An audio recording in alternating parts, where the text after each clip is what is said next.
It's time for Losses Above Replacement, the best baseball podcast to grace your ears, with your hosts, Alex. Gosh, I have so many questions. Also, where's my car? Splash. Strive to love something as much as my grandmother loves buying new crock pots. And Mac. If you've ever been to Boston, you know that they have amazing ice cream. Coming to you from coast to coast, it's LAR. Hello, everyone, and welcome to Losses Above Replacement, the best baseball podcast to grace your ears. I am today's host, Alex Clark, joined by our very own World Series MVP in Mathias Kurosaki. No Splash today, a bit under the weather here, so we're wishing him all well on this. But, Mac, it's a Wednesday night, man. How you doing? I'm doing all right. Got back from a road trip down south this weekend. Went and celebrated my parents' anniversary. We went down to Atlanta, so we drove to Richmond on the first night. We drastically underestimated how far Richmond was from Atlanta, 8.5 hours. We thought it was closer to halfway. It was not halfway. And then on the way home on Sunday, we made it a little north of Richmond. But yeah, it was good to see my brother. We had some good food. It was a good time. We did some fun things. So yeah, I'm doing all right, and it's the off season. I watched that Game 5 of the World Series from our hotel room in Richmond, and it was pretty entertaining. So, Yeah, I mean, the fifth inning of that game is something that will haunt Yankee fans for eternity at this point.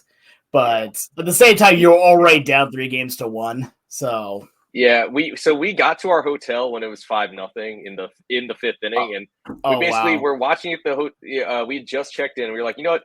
Let's just watch to see what Ohtani does. And he struck out, and I was like, all right, this inning is over. There's no way. Like, this is going back to Los Angeles, whatever. And then we get upstairs, and all right, it's 5-1.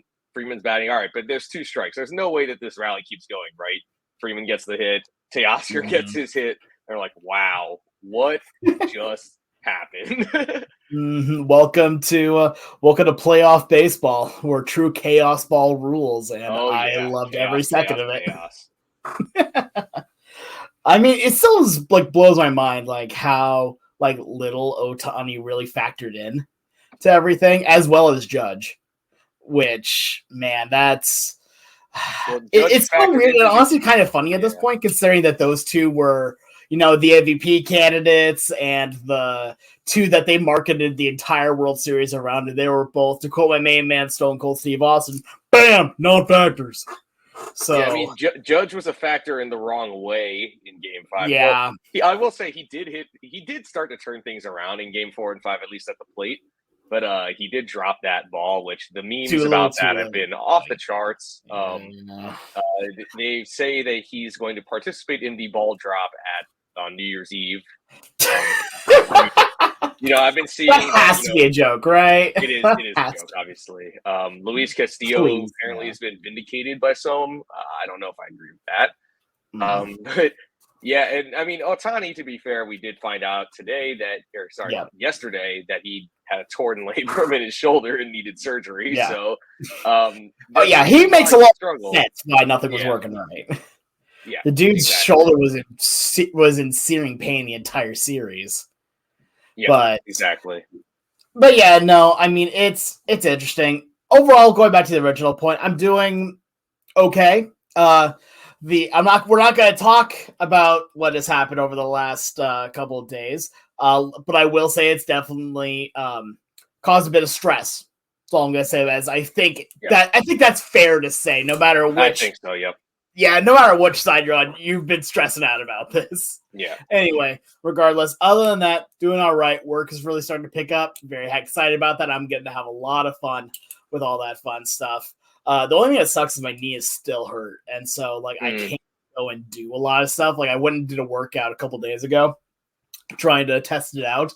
And my knee has been angry at me ever since. And I'm I will say I got to calm down a bit.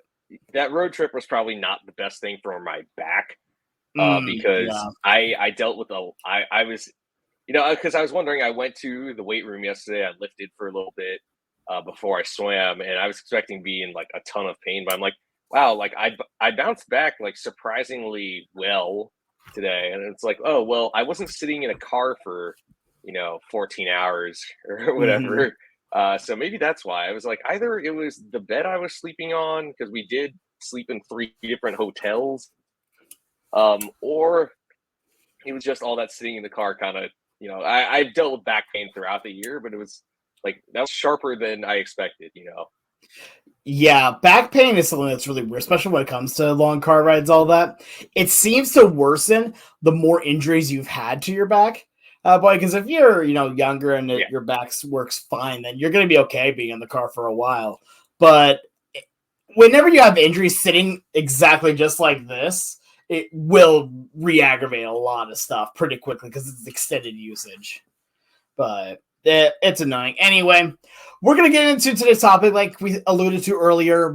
We are on the offseason now. There is no MLB baseball to be played for a good few months, which means we are in the dark, sad times. But in these times, we still have a few things to look forward to, be it the free agency market or what we're going to talk about today. Awards season is coming up very, very soon. We've already had the start of it with the Golden Gloves being announced here and the finalists for the Silver Slugger Awards. We are not going to talk a ton about those. I will just give a quick mention that Cal Raleigh won the Gold Glove for the catcher position and is now a finalist for the Platinum Glove, and I'm very happy for him. Do I think that the Gold Glove means a lot? Absolutely not. But is it still a cool accolade for the big dumper? Absolutely. Yeah, I mean, it obviously Gold Gloves are still an accolade that go on your resume. Obviously that's huge for Cal Raleigh. I think he was easily the best defensive catcher in the American League this year. And arguably in all of baseball, I know Patrick Bailey was great in the National League. I will say, a little confused, Ezekiel Tovar winning shortstop. Yeah. I mean, personally, I thought Francisco Lindor should have been a finalist. I thought Dansby Swanson should have been the winner, probably. So it was a little confusing over there. And the Silver Slugger finalists have been revealed, and I'm still confused. How is Mark Vientos not a finalist? I just hope Lindor gets his due justice over there. Yeah, he deserves it. Anyway, with that being said here, we are going to talk about some of the more major awards here. We have the big four that we're going to talk about today here. We have MVP, Cy Young, Rookie of the Year, and Coach of the Year here, both for American League and National League here. So let's start at the bottom of those. Let's start with Coach of the Year here, because I feel like it's more fun to build up to the MVP conversation here. So let's start things off here in the American League. And I'll go first on this. I think my American League Coach of the Year is AJ Hinch. I think that AJ Hinch had one of the most interesting years from the first half, just nothing, and then takes his team that were selling at the deadline and got them all the way to the American League Championship Series. Well, Division Series, yes. Oh, yeah, sorry, Division Series. Yeah, so my apologies. Like, how can you not respect what has been done? And you'll hear me talk a little bit more about that when we get to the NL side of things. But I love a coach with a good comeback story. And when they take even less than what they were given at the beginning and somehow do more with it, Yeah, so in the American League, the 3 managers I have circled here are all in the American League Central. Stephen Vogt, Matt Quatraro, and AJ Hinch. And I have to give it to Hinch. He was, the Tigers were 55-63 on August 10th. I mean, I thought they were, I didn't even consider them really as a contender, especially considering they sold at the trade deadline. There are rumors that maybe they were going to sell even more than they actually did. I mean, the big piece they traded was Jack Flaherty. But the fact that they made it in is a miracle. I mean, I said 55-63. They end up making the ALDS. I mean, and they almost made the ALCS. They had a 2-1 it was close against the Guardians. And I get Stephen Vogt, first-time manager. So he will rightfully get plenty of consideration. But I feel like the Guardians didn't face as much resistance as the Tigers did. And same with the Royals. Matt Quatraro did a great job with the Royals, but the Royals also almost missed the playoffs. I think the Tigers really surged and even surged past the Royals. So I have to go with I have to go with the with AJ Hinch here. Huge props to him for also they basically had one starting pitcher down the stretch, and they made it to the ALDS game 5 of the ALDS. So major props to AJ Hinch. I think Stephen Vogt would probably be my second place, and Matt Quattraro. Oh, easy. Yeah, he's my number 2 as well, especially in his first year as a full head manager. Like, that's impressive. Yeah, I watched what he did with Seattle as the hitting coach or as a bench coach. I don't remember which one it was, and he was good. Like, it was impressive how well he worked with everybody, and there's a reason why the Guardians sought him out. Like, even though he had never managed a game at the big league level. And now we're starting to see the proof of it right here and right now here. So I want to make sure, of course, want to give Stephen Vogt his due on this. I also, one little extra nod, like check on the list for AJ Hinch, was the win over the Astros in the postseason. Oh, yeah, that was like textbook. That was Cinderella story. Beautiful. Absolutely fantastic. Also, that's a clean sweep for us because Splash also had AJ Hinch. He did also. I was about to bring that up. Yeah. So, yep. Splash also had that. So, yeah. Like I said, Splash feeling under the weather. Hope you get well soon, bud. But we also have his picks here for each one of these. He went with Hinch. Now, let's go to the National League side. Would you like to start on this one? Yeah. So, Manager of the Year again, National League. I think there are 3 clear candidates here. You have Mike Shildt from the Padres.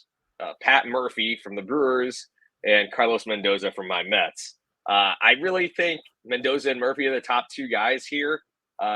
Murphy, I mean, the Brewers traded Corbin Burns before the season. Really, I didn't see them as a threat in the National League, but they won the Central. And Mendoza, first-year manager. Actually, both Murphy and Mendoza were first-year managers, but first-year manager, the team was off to a pretty awful start, 0-5, 22-33. And really, what I think separates Mendoza from Murphy is that Murphy and the Brewers barely faced any resistance from the National League Central. Like, everyone expected the Cubs and Reds to put up a fight, but neither team were really factor in the race. So I have to go with Mendoza here. I know you might think it's a little homerish, but Mendoza's team the Mets had to overcome so much this year. I mean, like I said earlier, they were 11 games under 500. Nobody thought they had a shot. I thought Pete Alonso would be gone. I thought Sean Manaea and Luis Severino and Jose Quintana, I thought they were all going to be off the team. And they ended up making the NLCS. I know this is a regular season award, but the fact that they made the playoffs, I think it took a miracle there, and they got it. So Mendoza, team really played inspired ball under him. I'm really excited to see what he can do in the future. So I got Mendoza as my first place, and then Pat Murphy in second, and Mike Shildt in third. So I'm going to tell you this right now. That's not a homer pick. I also have Carlos Mendoza as Manager of the Year. And it's for exactly what you said here. Going kind of back to what we talked about with AJ Hinch. I love a good comeback story. And a good comeback story, I think, is really a good sign of a good manager.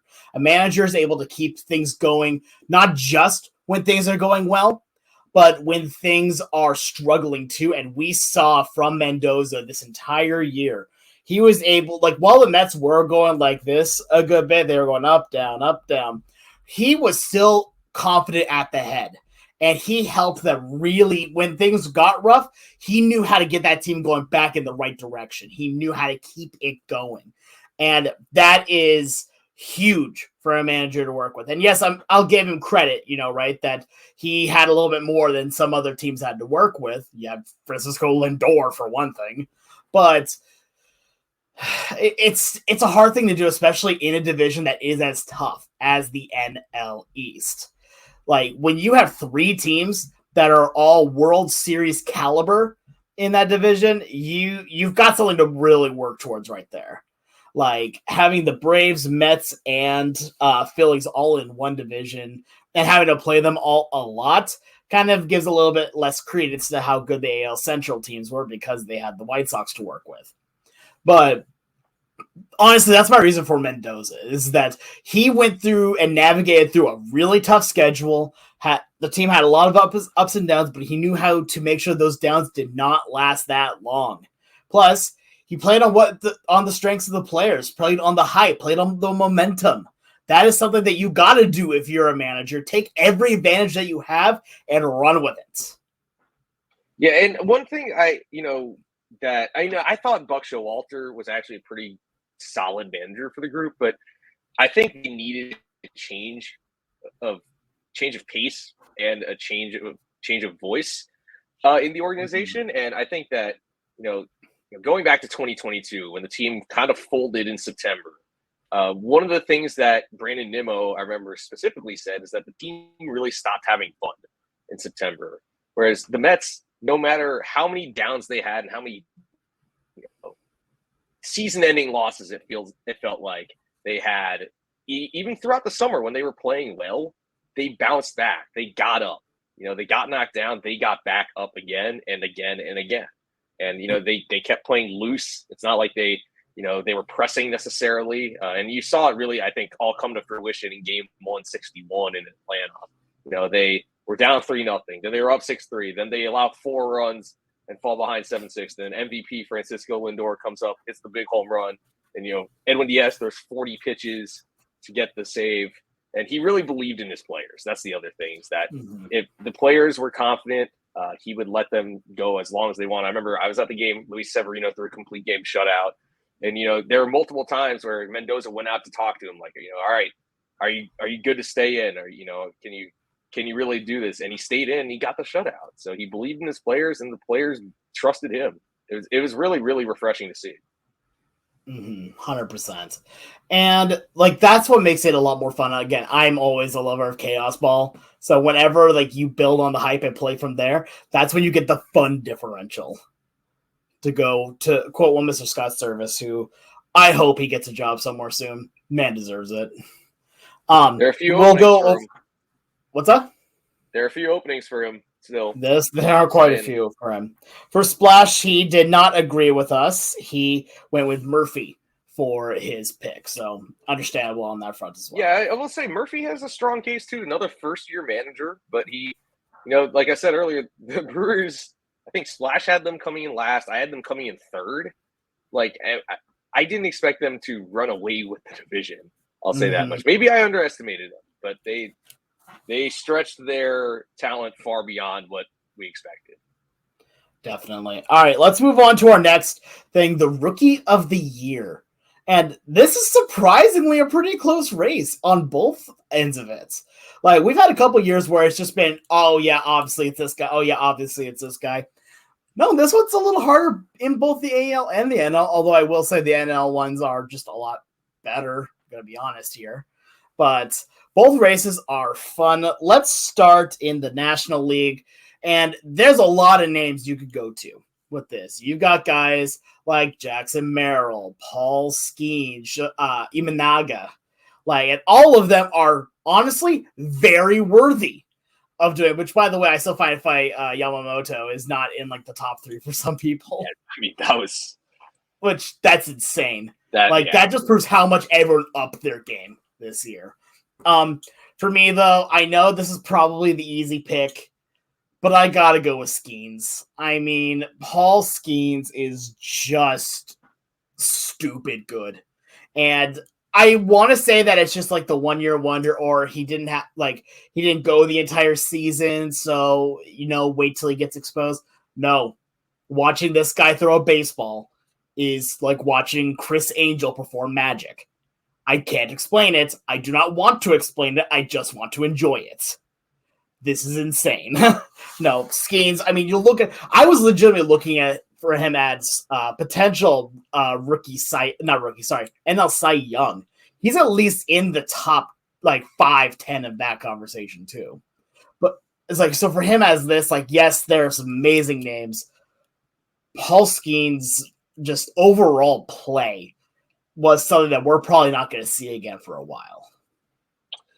Yeah, so I just want to shout out, though, the entire National League rookie class. It feels like there were so many worthy candidates. And like you're saying, Yamamoto didn't even cross my radar when I came up with my rankings just now, or before the show. It was Skeens was fantastic, obviously. Jackson Merrill, he was great.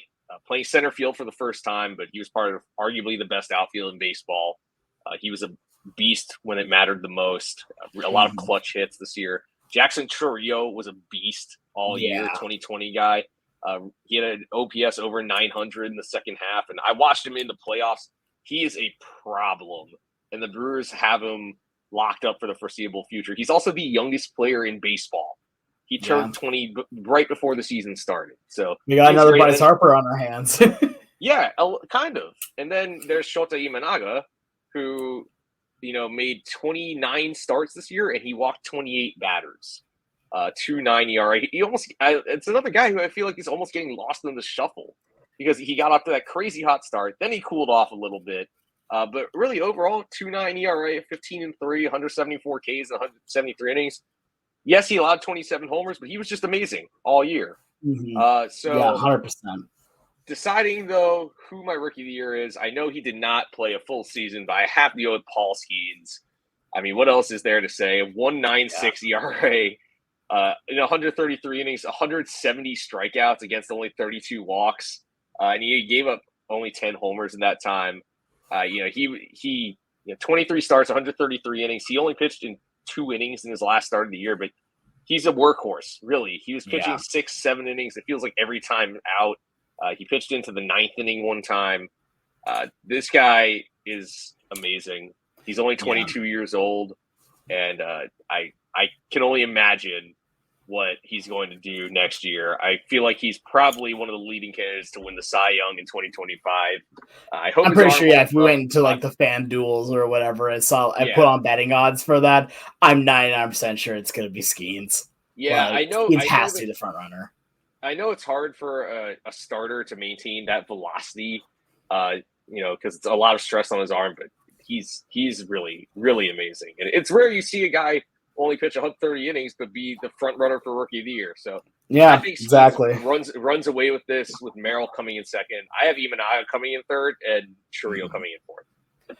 Yeah, for me, I've got Merrill coming in second with I'm going to go Imanaga going third. I think his stuff was incredible. And the fact that he went almost like 2 months without giving up a run? Something like that in the beginning of the year? Yeah, something crazy. It was insane.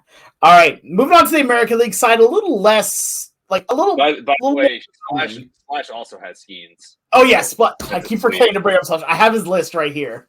Sorry, yes. So that's another clean sweep between the LAR crew. Yeah, so moving on to the American League side, let's actually start out with Splash then to make sure we talk about his. He went with Austin Wells, which, okay. I'll give you honest, I did not see that coming from him. Yeah, so I'll just say this. If the season ended in August, Austin Wells is the runaway winner. But he had a really, really rough month of September. I mean, you look at the guy, he's a great defensive catcher. He's still an above-average hitter. And that's not just for catchers. He had a 103 OPS plus. That's good, really. But when you factor in what happened in September, he only batted 111 and had a 411 OPS. That kind of tanks his case entirely. And I think Willie Abreu had a great year, too. Abreu, again, is a guy who slumped at certain points. But he won a Gold Glove.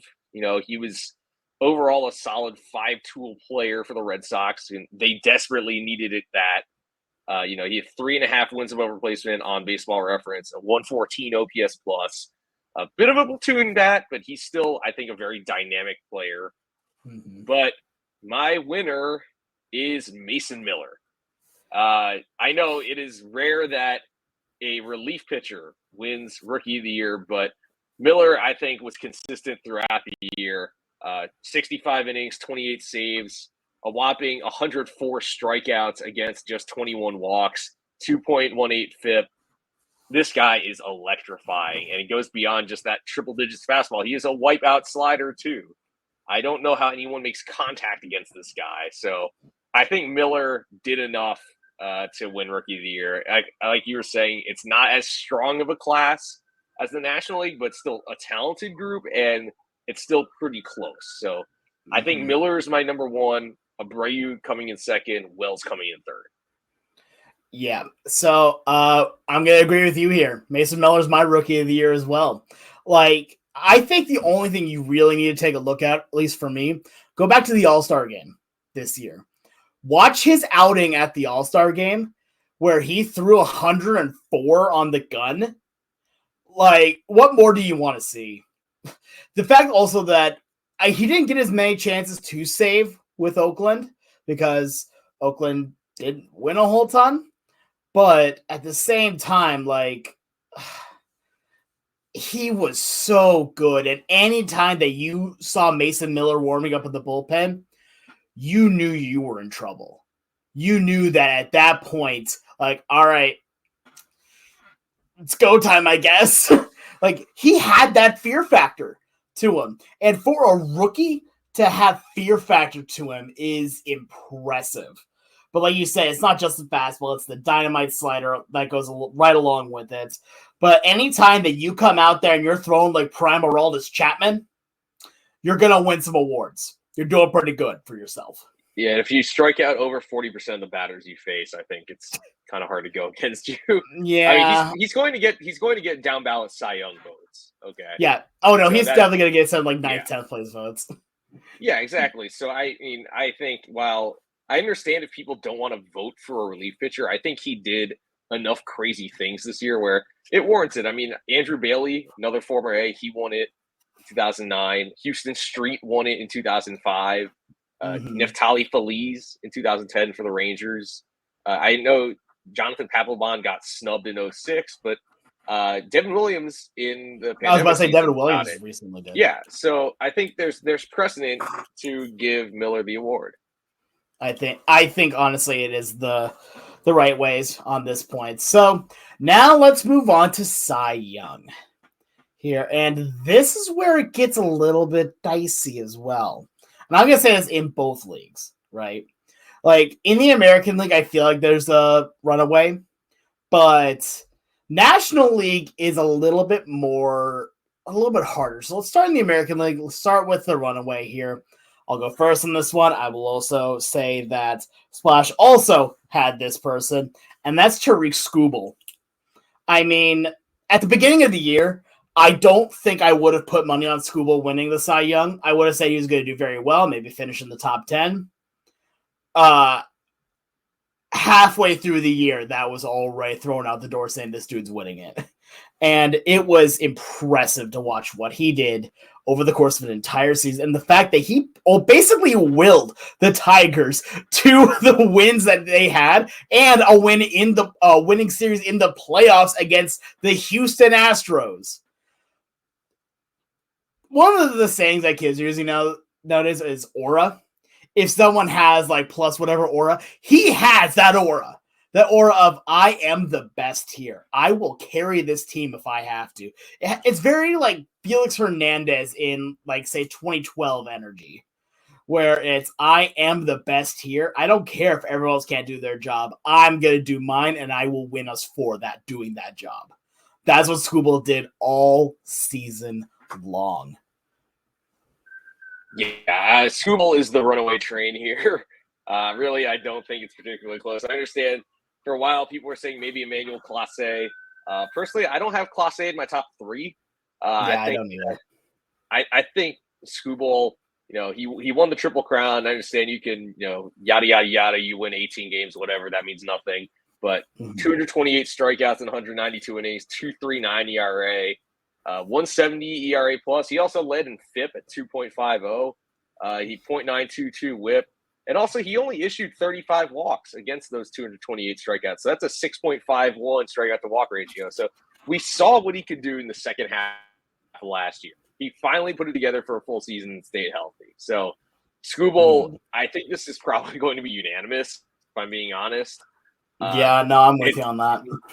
Shout out to him. I mean, Splash had him winning back in 2022, and clearly he was on to something because he was coming off he was coming off a bit of a rocky year. He allowed 35 homers and 149 innings that year. The last 3 years combined, he's allowed 29.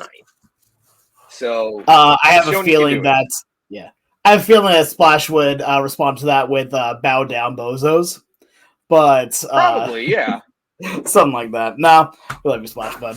But let's move on then to the National League side. And this is one that I feel like there's a lot of names that can go here. Like, there's no runaways here. There are a lot of people that could be in that top spot, including even Paul Skeens that we talked about here. Like, he's on my short list too. I'll go first on this one because there are a few people that I had this, and I was going back and forth, and I eventually just had to kind of go down to my laurels on this. I went with Zach Wheeler. Wheeler, I think, had an incredible year. Sub-3 ERA is fun, but the thing that really pointed out to me here, 200 innings pitched. I think that a good Cy Young is a workhorse. Look at guys like Sandy Alcantara or Felix Hernandez back in the day with it too. If you could throw a lot of innings and consistently be that good, I think you deserve the award. I think that you are proving that you have a skill that others do not possess as much. And for Wheeler, he had that this year. He's been consistently in the top when it comes to Cy Young voting over the last couple of years too. Like, I feel like this is a year for Wheeler. He's played incredibly well. So, but like I said, there's a lot of people that can go in this spot here. My number 2 is actually who Splash has at number 1 in Chris Sale here. And honestly, it was between Wheeler and Sale for me. And what honestly tipped it over the edge was just the innings pitched, which I know not the best stat to use, but with how I view the Cy Young award overall, that's what tipped it over. Yeah. So the more I thought about it, the closer this race is. It comes down to Wheeler versus Sale, and really it does matter. What do you value? Do you value the stats? Like, do you go by, Chris Sale won the Triple Crown, or do you say, all right, well, Wheeler threw 200 innings, 23 more innings than Sale, so he should win it. But overall, I decided Sale should win. I think, this is a guy, long time coming. I mean, Wheeler is kind of getting into that category too, where you're like, all right, when's this guy going to win a Cy Young finally? He was runner-up in 21, and he was 6th in 23, but I think he's runner-up once again. Sale takes the cake, really. I mean, he was just magnificent. Yeah. Led the majors with a 2.38 ERA, 225 strikeouts, 174 ERA plus. That was tops in the majors. 2.09 FIP. That was also tops in the majors. 11.4 strikeouts per 9, also tops in the majors. Only 0.5 home runs per 9. Only gave up 9 home runs in 177 innings. That was also the best rate in the majors. I understand the volume maybe is a little limited. He came down with a bit of an injury towards the end of the year. But I have to go with Sale. He proved me wrong. I thought he was kind of cooked after those rough seasons. A lot of people thought he was cooked. Yeah, I mean, he had a few rough years with the Red Sox, but at the age of 35, having a resurgence. I mean, shout out to Chris Sale. I've been waiting for this guy to win a Cy Young for a very long time. It feels like when he was at the White Sox and with the Red Sox, I was picking him every year. Maybe he'll finally win the Cy Young. It looks like he'll finally get the award. And maybe we'll maybe one day we'll see him in the Hall of Fame. We'll see about Very that. Possible. But yeah, I got to go Sale 1, Zach Wheeler 2, and I actually had Michael King in 3rd. I think King really surprised me this year. That's fair. Yeah, for me overall, I have Wheeler 1. This is not to say that Sale does not deserve it at all, by the way. That is not at all what I am saying. I am saying that I just, for what I value from the award name, I go for I value Wheeler's workhorse just a little bit more. And I think I go Skeens 3, just with how incredible he worked this entire year. So Skeens is probably going to be near the top too. Yeah, he's in the top 5 no matter what. It's just about where in that top 5.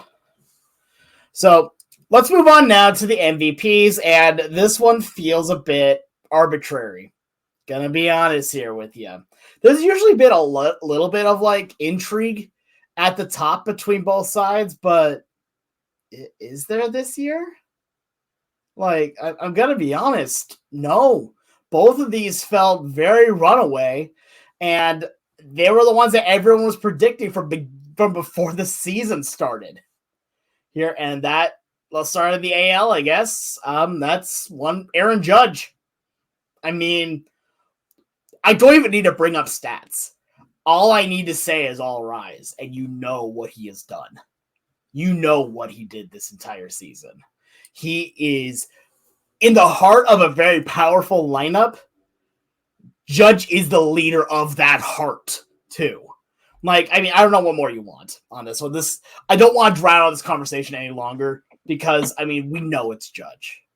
I can't even think of anyone else, honestly, that comes close to being like this one might be another unanimous. I think it is going to be unanimous. I'm going to be completely honest. And I think, I do want to shout out the guy who's going to come in second, Bobby Witt Jr.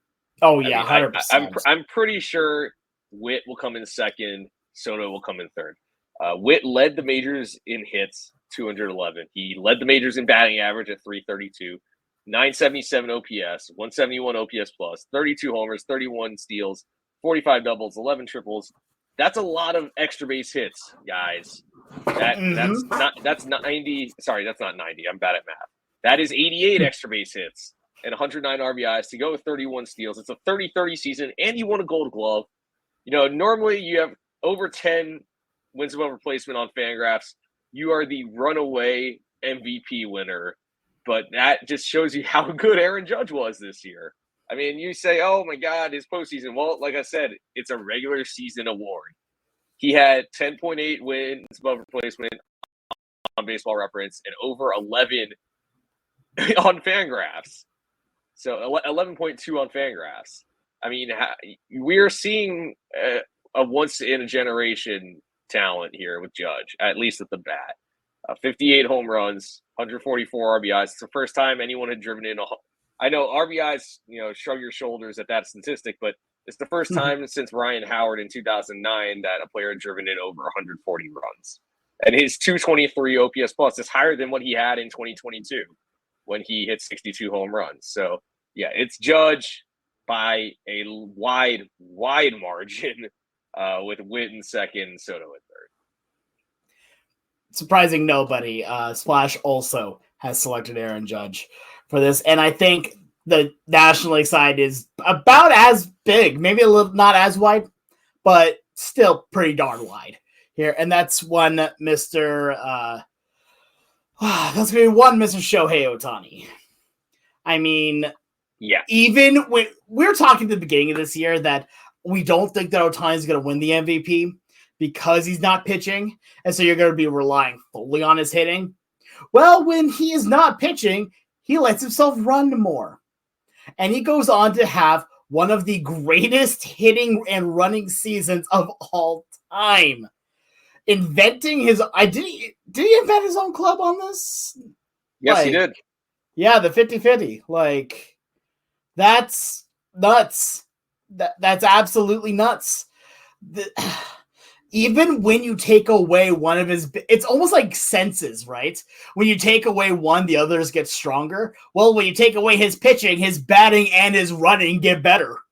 Like, it's impressive to watch what this man can do. Like, especially since, again, all the controversy that was going on at the beginning of the year with Ippei.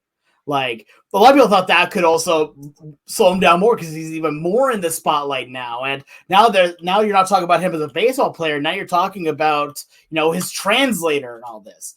And he basically said, hey, guys, remember, I'm really good at baseball. And we're like, oh, yeah, you are. That's all that happened. That's all that needed to happen. I mean, there isn't a lot to say about Shohei Ohtani. I will say Francisco Lindor will be the runner-up. I bet, Lindor is boosted by the fact that he plays the field. He plays shortstop, no less. And he was the spiritual leader for the team. I think he should just slap a C on his jersey now. He is the team captain, in my opinion. He almost had another 30-30 season. That back injury towards the end of the year kind of halted his stats, halted his case for MVP, but we cannot look past what that guy did. Like I said, I thought he should have been a Gold Glove finalist at least. He'll probably win another Silver Slugger. Really, I can't say enough good things about Francisco Lindor. But Ohtani, man, that's just 54 homers, 130 RBIs. He almost won a Triple Crown. He led the National League in on-base slugging and OPS plus. He also had 411 total bases. He's the first player since Todd Helton, the early 2000s, to have over 400 total bases. I don't know if people understand how ridiculous that is. And you can say, all right, it's easier to steal bases now. You stole 59 bases, but the bases are wider. And pitchers can't throw over as many times. It's still ridiculous. All right? Yeah, it's still he insane. stole 59 bases and hit 54 home runs in the same season. All right, let that means that just sink in. To put that in a little bit more perspective, if you get a single, you can get a stolen base, maybe even two. If you get a home run, you can't get any. So you are not just hitting for power. You are not just slap hitting. You are having to do that repeatedly over and over and over again. And to have the awards in both of those means that in every game you are doing both to some degree. I've got to see a couple of Ohtani homers live this year. I got to see an Ohtani steal as well live this year when I was over in Colorado. And the dude just is impressive. Yeah. And I want to pose this question to you, right? This is just kind of off the cuff here. Let's say Ohtani comes back next year and is pitching again, part of all this, and he puts together the same offensive season, right? So the same kind of like incredible speed, incredible power season. Like they let him say, okay, yeah, you just stole a bunch of bases. Yeah, we'll let you do that again. Does he have the greatest baseball season potentially of all time? Yeah, I would think so. In terms of like everything, including pitching, I will say I don't think he's going to be as aggressive on the base paths. Of course he's next not. year. I said hypothetically. Yeah. His throwing arm, and B, he just got surgery on a torn labrum in his left shoulder, which he sustained by stealing a base. So I think exactly, yeah. So you don't see the 59 stolen bases, but you can definitely see the 54 home runs again. Oh yeah, no, you may see just as much, if not more, maybe. Yeah, I know that he probably won't be ready to pitch on opening day, but he will probably be ready by April or so. And I can only imagine what he's going to do next year. Next year is going to be absolutely insane. Let us know what you guys think here about the awards. Is there anybody that we missed? Anybody that we snubbed? Are we absolutely stupid on all these? Go ahead and let us know on Twitter at LAR_baseball here. But now it's time for our next segment here, which is our 3 words only. Here, we have 2 topics that we want to talk about, but we only got 3 words to do it. So let's start out first here with the news of Garrett Cole re-signing with the Yankees. Here, after a whole, am I going to sign? Am I not going to sign? Are we going to take your option? We're not going to take your option fiasco. Here, you want to go first or you want me to take this one first? I'll go first here. Okay. Here's my 3 words is came to senses. Okay. Garrett Cole came to his senses here. All right. He's a guy who he wasn't exactly himself for much of the year. He dealt with the arm injury, the elbow scare. He got it together towards the end of the year and was very good in the playoffs. Do not get me mistaken there. But I don't think anyone was going to give him, A, the length of a contract that he was looking for, or B, the money he was looking for. I understand if he opted out, maybe he could have gotten, or maybe he thought he could have gotten $40 million annually. But I think both for him and the Yankees, it was the right decision to just opt into the deal. The Yankees did not want to give him a 5th year, and I can't blame them. I mean, this is a guy, like I said, he had arm troubles this year, and he'd be 38 by the end of the contract, and you're paying a 38-year-old $36 million. So this is the right move on both sides. Yeah, I completely understand on that. My 3 words, I went funny with this one because I wanted to. Couples first arguments. Because that's what this felt like. This entire thing, it's like, oh, am I not going to do this? Am I going to do this? You said you're going to do this, but if you're not going to do this, then we're not going to do this. And it just felt like two members of a couple just kind of bickering at each other before they just finally said, I'm sorry, and I'm sorry too, and came together on a compromise. Here, that's what this all felt like, and I'm just glad that it's done now. Although I will say I'm a little sad to say that he's going to stay in New York because I'm just not a big fan of the Yankees. And he's still a very, very good pitcher. So Yeah, that's my 3 words only for that. Our next topic on this as well is going to be the qualifying offers. Qualifying offers were just sent to a bunch of different players here. If the player accepts the qualifying offer, then they accept it. Good for them. Only a few have ever done it in history. Most of the time, they deny it, though, and will go out of the free agency market. And if they get signed, then the team that signs them has to forfeit a draft pick, depending on how much they signed for. Yeah, I was not as creative with my second 3 words only. For the qualifying offers, I just went some surprising names. Like, the first name that popped out to me was Paul Goldschmidt. Like, I understand, he's getting to the later years and all this, but I was surprised that he did not get the qualifying offer. Jurickson Profar, I understand that this was the only year that he's been as good as he is, but this is a guy that's going to get MVP votes here, and not getting a qualifying offer to him was a bit odd. I will say good for Teoscar Hernandez for earning the qualifying offer as well. Should have gotten it with Seattle, but Seattle didn't do it because I don't know why. But yeah, no, there was just some really surprising names on this list. Yeah, really. So my 3 words are, and sort of along the same lines, pitching market madness. Mm-hmm. I mean, the 3 guys that stick out to me: Nick Martinez, Nick Pivetta, Luis Severino. Martinez, mainly because he made 16 starts this year, which is good. He was great in September, but really, I thought he was more of a relief pitcher. So I don't know if he's worth $21 million annually. And Severino and Pivetta, because by ERA plus, they were both only slightly better than the average. Especially Pivetta's a guy, it feels like, everyone talks about, oh my God, he has such great stuff. He's got the stuff to really break out. He really has yet to do it for a full season. He gets strikeouts. He doesn't walk guys. He gives up a lot of home runs. He's an extreme fly ball pitcher. And it's not a guy I'd be willing right now to give $21 million.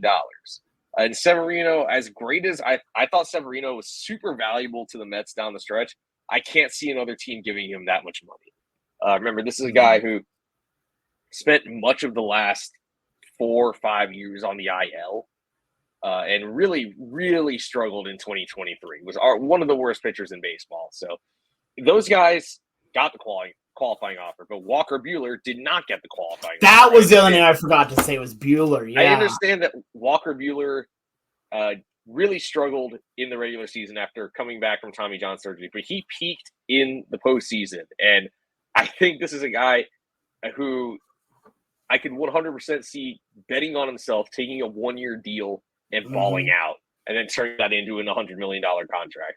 On the position player side of things, I will say Profar surprised me. Gleyber Torres surprised me.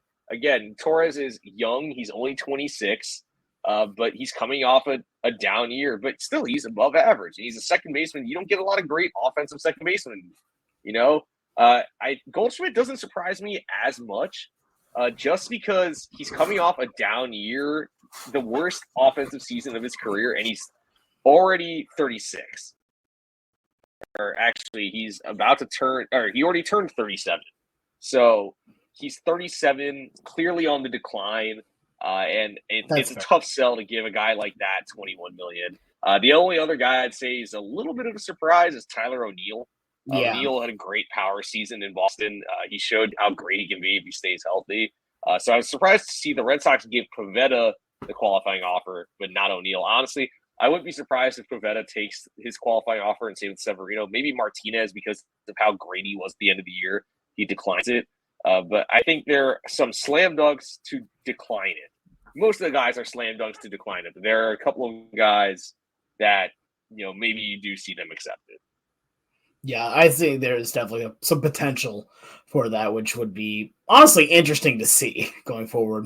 All right, who is the most surprising that you have? Who's the one you're most surprised got a qualifying offer or did not get a qualifying offer? Again, let us know on Twitter or on Instagram or on our YouTube page overall. All of them, LAR_baseball, losses above replacement. But now it's time for everyone's favorite segment. It is trivia time. And again, just 2 of us here, so we had to get a little bit creative. And so I made trivia for Mac here, and it's an addendum to a kind of trivia that we've done before. I'm calling it Who Dat. And Oh, it great. is Who Dat Awards Edition, since we're talking about awards today. Oh, So I have 3 players and 5 clues for those players. After every clue that I give you, I will give you a guess about who the player I'm describing is. Here, the clues will get progressively easier as we go on. You get 5 points for getting it on the first guess, 2 for it's like 4 for getting on the second, etc., all the way down to 1. And I have 3 players. You have your own goal of whatever you'll want to try and get to. Just try to score as high as you can. There's no penalty for a wrong answer. That's the big one here. So if you have an answer, say it out loud, it might be an answer, but you only get 1 per clue. Okay? Sounds good. All right, let's do this then. So starting off here, the first one has won a NL Cy Young Award. I need a second clue. There are a lot of answers there. Do you want to say a name just for fun? Just for Nah, I'm just gonna go. Fair enough. Number 2, he retired in 2017 with the Braves. I got the answer. You already have it? Who is it? That is 2012 Mets NL Cy Young Award winner R.A. Dickey. You bet it's R.A. Dickey.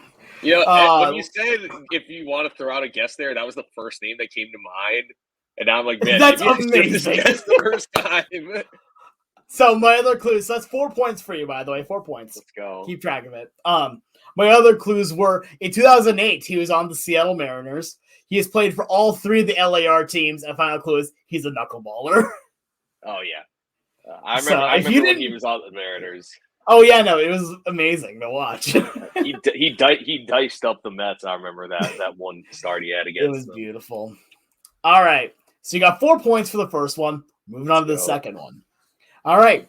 He won an NL Rookie of the Year. All right, next. He is an outfielder who retired in 2013. I'm going to need another clue here. Okay. Number 3, most well known as a pirate. Most well known as a pirate. Huh.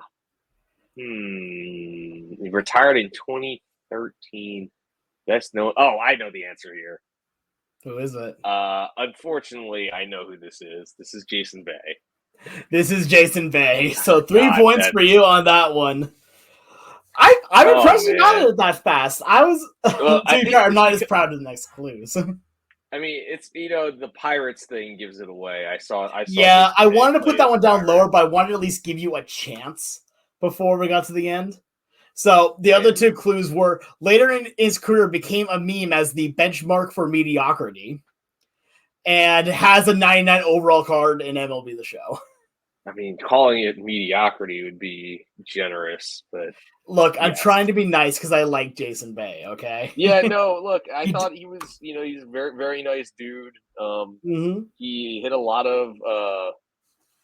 He had a lot of home runs in his prime, but I can't help but think about what happened when he was a Met. He signed a big contract and did not live up to expectations. I didn't want to put in where he retired because I knew that would have probably given it away. What, the Mariners? Yeah, they retired with the Mariners. I remember the Mets cut ties with him after the third year of his contract, and he signed with the Mariners. Yeah, and I had that 1 year of watching Jason Bay as a Mariner. I'm just like, oh yeah, why are you here? Why is this happening?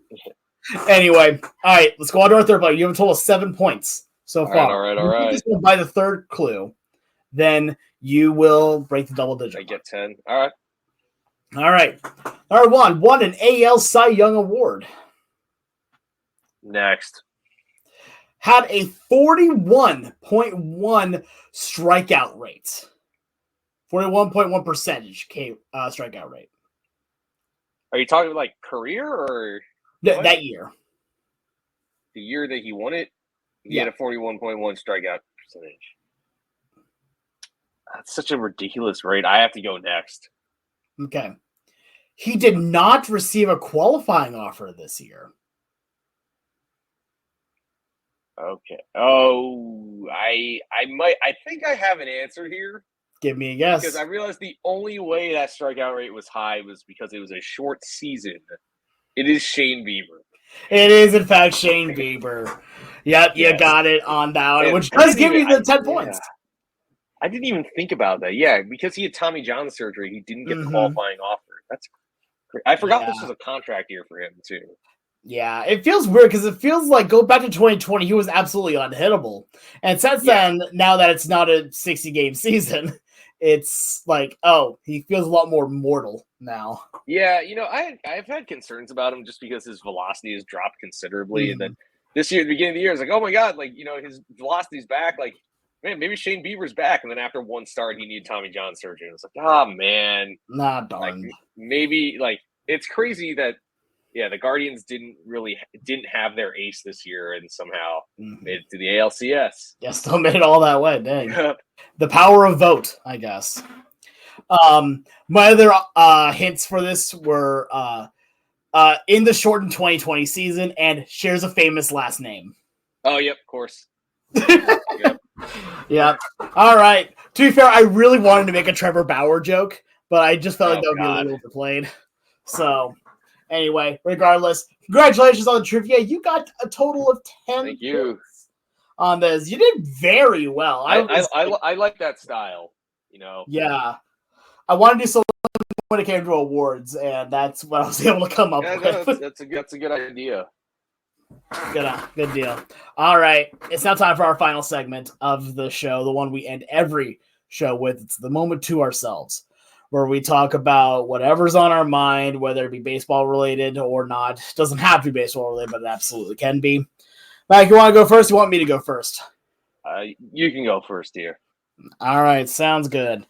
Would you mind counting me down? Yes, I will. 1 second. Your time starts in 3, 2, 1, go. I don't want to talk about what's really on my mind right now, so I'm not going to. If I talk about what's really on my mind right now, this podcast probably turns very dark. So I'm not going to do that. I'm going to keep it to something more fun and light, which is that I'm very much enjoying playing some of the games I'm playing right now. I've gotten back into MLB The Show. I'm having a great time with it. Just getting back and grinding. For the first time, I think, actually ever, I finished the Extreme program, which I've never been able to do before. So that's proving to me I'm getting better and better. But actually, that kind of leads into another thing. So I was telling Mac about this earlier, that I have a friend of mine that also likes to play. And it's kind of hard to play against him because he only likes to play on rookie, which, you know what, if that's how you enjoy games, then great. Just also know that if you challenge someone who plays on a higher difficulty, you're more than likely going to get clapped. And that's exactly what happened, even with me giving him every advantage I possibly could. But regardless here, enjoy playing video games. Have fun. Like, there's not a ton of joy in the world. Just do whatever. Like, I don't mock him for playing on a lower difficulty at all. If you have fun playing a video game, who am I to say that you can't have fun with it? How you play it, right? Like, I'm not going to go play online on Legend every day. But if someone else wants to do that, then great. Good for you. Just don't talk down to me for it. And I'm not going to talk you down for playing on something different else. Just have fun. There's already such little amount of joy in a lot of places. Trying to find joy. If you have it, hold on to it. Yeah, I started playing a little bit of MLB The Show last night. I was just going through the postseason program. The Extreme program just scares me, if I'm going to be completely honest. That's honestly fair. I'm, as Alex knows, I'm not particularly great at MLB The Show. I mean, I'm not either. I still somehow did it. But it is fun sometimes. It's is finally fun again, is what I mean. Well, I mean, I still think this is probably one of the worst ones we've had in years, but it's getting better. It is, but when you gotta kill time and it's a good way to kill time. Burn off some excess energy. It's a good way to do so. Very true. All right, you ready to go? Right. Yeah, sure. Sounds good. Your time begins in 3, 2, 1, begin. So college basketball started this week, and Syracuse was barely able to eke out a win over Lemoyne. Which shout out to Lemoyne for the way they played, but I just want to say right now, that was pretty ugly. You shoot 40% from the field, you shoot 4 for 22 from 3, you shoot 20 of 31 from the free throw line. I just hope that Red Autry and co. know that this is not a way to win games. For some reason, that Colgate game is already looking scary, and was really eye opening to say the least. That being said, I think this team is intriguing. I still think they can at least make a decent run the ACC tournament. It's a young team. Donnie Freeman's a great freshman. Jair Harris is a great transfer from Delaware. But I just want to throw it out there that win was pretty ugly, and the football team is giving us a lot of reasons to be excited. They had a great overtime win against Virginia Tech over the weekend. But the basketball team, which is what this school prides itself on, really they have some work to do. Let's just say that. But that being said, excited college basketball is back. It gives me another sport to watch while the NBA